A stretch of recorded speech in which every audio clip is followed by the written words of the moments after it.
আসসালামু আলাইকুম ওয়া রাহমাতুল্লাহি ওয়া বারাকাতুহু। সম্মানিত দেশবাসী, আমি cancer specialist doctor SM. Sarwar. আপনারা বিশেষ করে জানেন যে এখন বর্তমানে অধিকাংশ ছেলেদের মেয়েদের কানের সমস্যা হয়ে থাকে। সেটা অনেক সময় আঘাতের কারণে হতে পারে। কান পরিষ্কার করার সময় অনেক সময় আঘাত পেয়ে যায়, অনেকে তাপপর থেকে আঘাত বা বাড়ি থেকে আঘাত পেতে পারে, অনেকের আছে যে আপনার পানি ঢুকে ইনফেকশন হয়ে যায়। এইভাবে বিভিন্ন লোক বছর পর বছর কানের সমস্যা ভুগছেন এবং স্থায়ী সমাধান পাচ্ছেন না।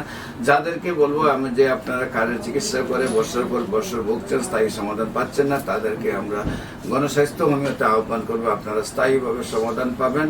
বিশেষ করে কানের যে কোনো প্রবলেমের জন্য আপনার স্থায়ী সমাধানের জন্য আপনারা গণস্বাস্থ্য হোমিওতে আসবেন। বিশেষ করে আমি রোগী দেখি 14 পুরানা পল্টন দারুস সালাম মার্কেট লিফটেড 6 শনি রবি সময়, এবং হবিগঞ্জের রোগী দেখি মঙ্গল বুধ বৃহস্পতি সকাল 10টা থেকে বিকাল 5টা পর্যন্ত। আপনাদের সবাইকে আমাদের অফিস ভিজিট করার জন্য আমন্ত্রণ জানিয়ে শেষ করছি। বিশেষ করে যোগাযোগের জন্য স্ক্রিনে দেওয়া নম্বরে যোগাযোগ করেন। আসসালামু আলাইকুম ওয়া রাহমাতুল্লাহি ওয়া বারাকাতুহু।